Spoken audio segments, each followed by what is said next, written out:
मित्रों, आज प्रयागराज में जो युवा मंच के बैनर तले रोजगार आंदोलन चल रहा है, उसके 100 दिन पूरे हो गए और इस मौके पर हम आप सभी लोगों को, जिन्होंने इस आंदोलन में सहयोग किया, हिस्सेदारी की, आभार व्यक्त करता हूँ। मित्रों, आज प्रयागराज से लेकर के लखनऊ तक युवा सड़कों पर हैं, धरना प्रदर्शन हो रहे हैं और इस लंबी अवधि में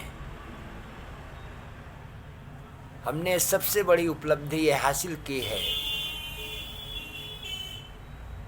कि योगी सरकार का जो पिछले लंबे समय से ये प्रोपेगेंडा था कि उत्तर प्रदेश सरकारी नौकरी देने के मामले में और रोज़गार सृजन के मामले में अव्वल है, नंबर 1 पर है, इसको उजागर करने में हम सफल हुए हैं। आज ये चर्चा का विषय हम लोग बना पाए हैं कि प्रदेश में 5 लाख से ज़्यादा सरकारी विभागों में पद रिक्त हैं और जो भर्तियां की गई हैं उसकी सच्चाई ये है कि उतनी भी भर्तियां नहीं की गई। प्रदेश में जो रिटायरमेंट या अन्य वजहों से कर्मचारी विभाग से हटे हैं, कार्य मुक्त हुए हैं, और यही वजह है कि जो सरकारी आंकड़े मौजूद हैं आज की तारीख में 15.5 लाख कर्मचारी करीब उत्तर प्रदेश में कार्यरत हैं, कर्मचारी और शिक्षक मिलाकर, और यह संख्या 1 लाख करीब कम है उन पदों के सापेक्ष जब मुख्यमंत्री योगी आदित्यनाथ ने उत्तर प्रदेश की कमान संभाली थी, उससे कम है। जाहिरा तौर पे नियुक्तियां कम हुई हैं, रिटायरमेंट या अन्य वजहों से कर्मचारियों में कमी ज़्यादा हुई है। यही हाल विभिन्न सेक्टर्स में कैजुअल रोजगार से लेकर के प्राइवेट सेक्टर्स तक में जो रोजगार है उनका है।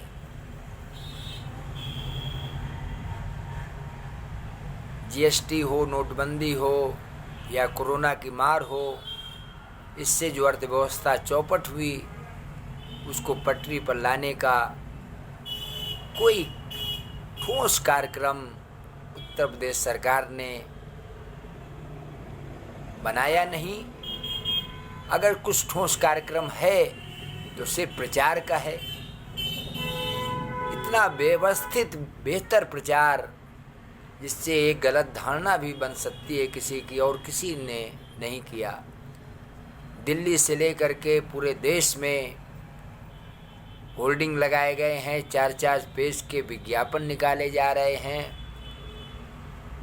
जिसमें करोड़ों रोजगार सृजन की बातें की गई हैं, दावे किए गए हैं। हमारा पूरा कारोबार उत्तर प्रदेश में ठप है। बुनकरी से लेकर के फुटवियर इंडस्ट्री से लेकर के पर्यटन से लेकर के होटल व्यवसाय तक, लेकिन पता नहीं कहाँ एमएसएमई सेक्टर्स में बताया जा रहा है 2 करोड़ नया रोजगार सृजित किया गया है। मनरेगा में बताया जा रहा है 1.5 करोड़ रोजगार लोगों को दिया गया है।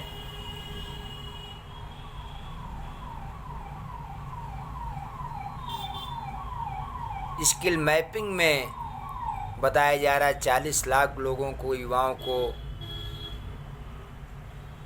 रोजगार दिया गया है।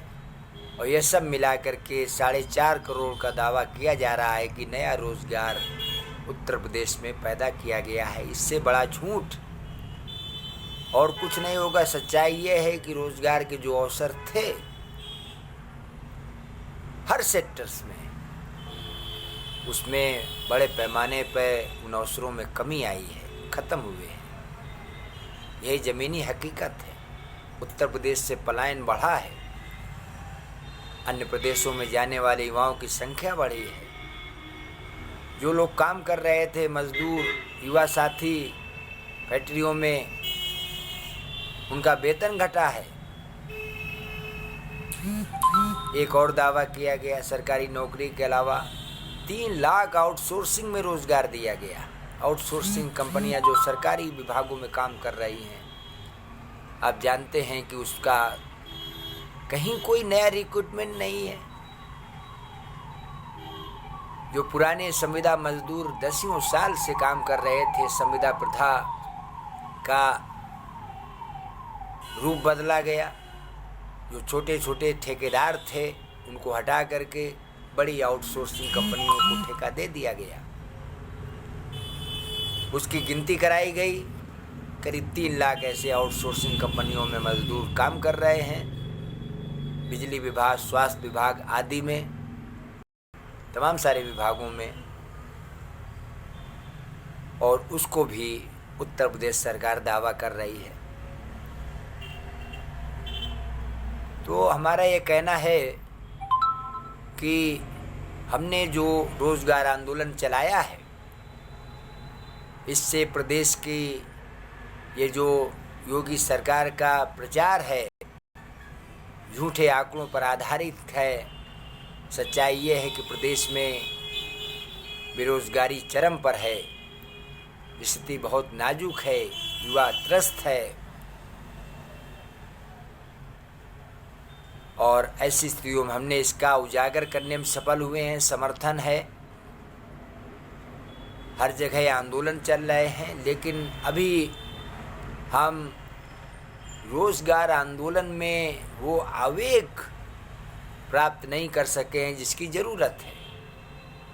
जिन वजहों से संकट है, ये भयावह संकट केंद्र की मोदी सरकार की नीतियों से, आर्थिक नीतियों से पैदा हुआ है, अर्थव्यवस्था की वजहों से पैदा हुआ है। और इस पर भी हमारे विमर्श के केंद्र में इसे लाना जरूरी है। जो आर्थिक नीतियां हैं, आप जानते हैं, कॉरपोरेट वित्तीय पूंजी के हित में जो संचालित हैं,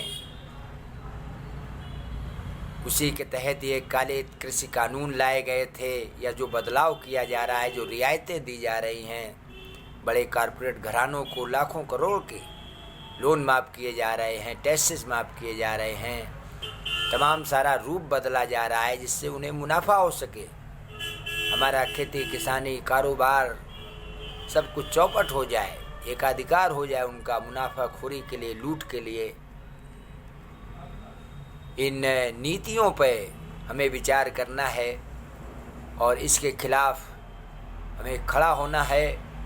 जितना ये जोर पकड़ेगा, जितनी ये डिबेट जोर पकड़ेगी, देश में अर्थनीति क्या हो जिससे रोज़गार का अधिकार हमें सुनिश्चित हो सके, मौलिक अधिकार बनाया जा सके, रोज़गार का अधिकार हर नौजवान को गर्मापूर्ण रोज़गार की गारंटी हो सके।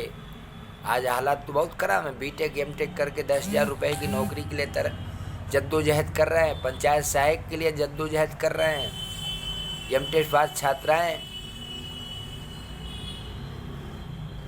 आंगनबाड़ी में आवेदन कर रही हैं। तो बहुत बुरे हालात हैं।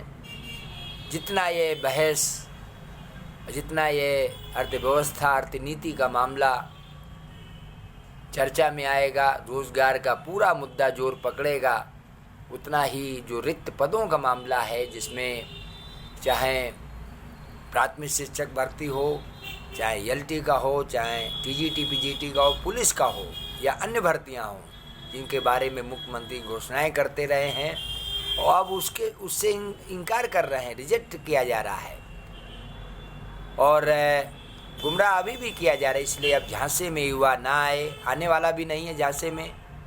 और इसी परिप्रेक्ष्य में हमने बालसन चौराहे पर 19 दिसंबर को एक बड़े आंदोलन का युवा मंच ने आह्वान किया है। आप सबसे अपील है कि आप पूरी ताकत के साथ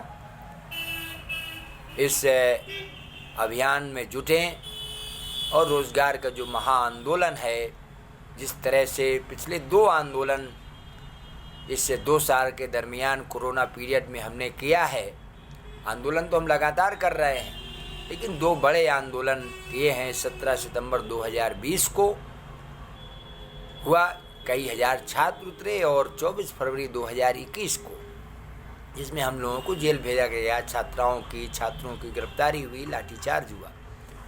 तो उससे भी बड़े आंदोलन की ज़रूरत है, जिससे ये जो घोषणाएं की गई हैं उन पे अब झांसा न दे सके सरकार, क्योंकि कभी भी 25 दिसंबर के बाद आचार संहिता लागू हो सकती है। और इस संदर्भ में हमारा आपसे अनुरोध है कि 19 दिसंबर को आप भारी संख्या में आएँ और ये जो रोजगार आंदोलन चल रहा है, इसमें तन मन धन से सहयोग करें।